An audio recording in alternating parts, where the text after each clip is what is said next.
All right, guys, so welcome back to the channel. Just want to give you a quick walkthrough today. I've already deinstalled them, but I'm filming this after the fact. So today we're going to go through a deinstall of the Denali D4s. Absolutely incredible lights, and sold the Triumph Tiger. So now it is time to deinstall those lights and just kind of strip off everything that I'm not giving to the next owner. I'm excited to get into a GS. So this is going to be a great transition for the bike of my dreams. Really excited. Always wanted a GS. So I'm gonna take you guys on that journey with me as I get the new bike. If you have any questions on why I sold the Tiger, definitely throw it in the comments. Happy to do a video on why I decided to make the change. I think it's pretty obvious, nothing wrong with this bike. It's an incredible bike. If you wanna see the deinstall of the Denalis, and even if you're just looking on a different perspective, you can always do what I do in reverse to install your Denalis. So absolutely great, love those lights. So stay tuned, here we go. All right guys, so just sold the Triumph Tiger. Actually super happy about it because now it means I'm one step closer to getting into the GS. So it is coming hopefully in the next few weeks. Really excited, but first we've got to take a couple of things off the bike. I'm gonna talk you through what I've put on the bike and what is going to the new owner and what I'm keeping. To start, the first and major thing that I am taking off this bike is the Denali D4s. These things are absolutely incredible, they're expensive, and they're staying with me. So as you guys can see here, this is where my battery is, and there is a white wire that comes with the D4s that has to go into like, I don't know how to explain it, man. My brother's a mechanic, he did this for me, but I just kind of helped him out. Basically, it has to go into a fuse that shuts on and off, otherwise they just kind of drain your battery slowly. So we just hooked it in, we just found a fuse that it would go into and just kind of smushed it down in there, and it's been working. The only problem is now the lights will go on and off. I'll show you. The lights will go on and off even if the bike is not on. So you can see the lights, man, they're so bright.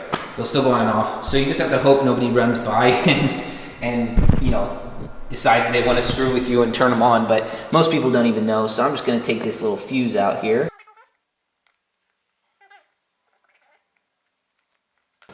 And I just used a couple of really clean zip ties just to kind of zip tie this to some of the other wires to make it cleaner. But of course I'm taking those out. I'll give you a closer view so you can see that.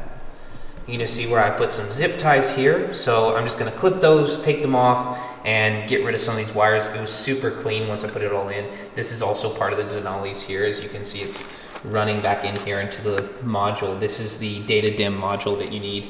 I don't know if you can see that. The data dim module that you need. So just gonna unplug that. Let's do that. All right, so you can see here, this is just part of it as well. I'm gonna have to take this off of the battery. So of course you have your data dim controller here. That gives you the ability to do the high and low beam. So now I'm just going to disconnect it from, it's got its own fuse here as you can see, so I'm gonna disconnect it from the battery. All right, and you're all done. Now we've fully disconnected the lights from the bike. Now we just have to take the wires out of the front, which I've just kind of run down the side panels. I'm gonna have to clip a couple of these zip ties, but pretty easy so far. All right, so got all the zip ties off. There wasn't too many, it was just through this part of the bike to make it look clean. Now we're just gonna pull the wires through the front of the bike, and then we'll dismount the front lights and take everything off. So something that makes it way easier, take off the data dim controller, and then you can slide these cables right through, otherwise it's gonna be nearly impossible. Okay, so basically you've got these things that plug the lights into the rest of the cables. Oh my gosh, man, I just spent the last half hour or maybe 20 minutes trying to disconnect these because there's not a lot of space in here, as you can see. Cut myself up a little bit, bleeding. But man, disconnecting these things was hell. So if you do install these, it's a good thing because they're in there for like really solid, but man, you don't ever want to have to take these things apart again in a small space. All right, so let's take some of the cables out. That's for the lights. This is the thing that took me so long to just take apart. Step here is you're gonna have to unplug. Basically everything has to become unplugged so then you can drag it back through the bike the way I installed it. On the GS, I think you actually have to take the tank off. I've heard so there's some other ways to do it without taking the tank off, but I heard maybe it's easier, I don't know. So let's find out when I get the GS. All right, that is all this junk out. It's actually a super simple system when you buy these things. They're actually really great. It's pretty plug and play. Just seems like a lot of cables, but it's really, really simple, I promise you. Now just for the deinstall on the front lights, and then we're good to go.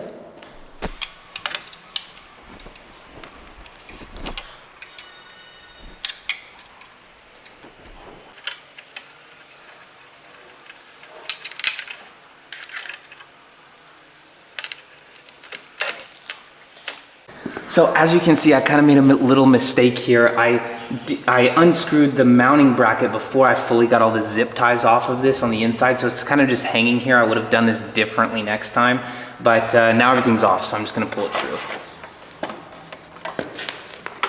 Expensive things like this come in, and so now I can just slide it back in there, keep it in the box until the other bike comes. So that's what they look like up close. It does come with a couple of other shields here, or variations where you can actually change.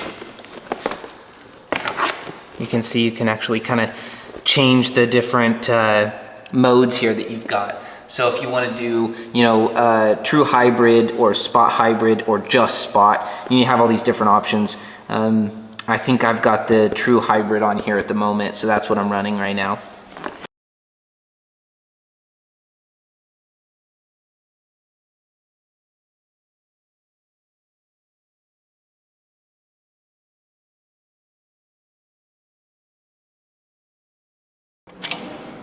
No D4s. Okay, so that is a quick deinstall of the Denali D4s. I haven't seen any other deinstall videos. A lot of installs, but no deinstalls.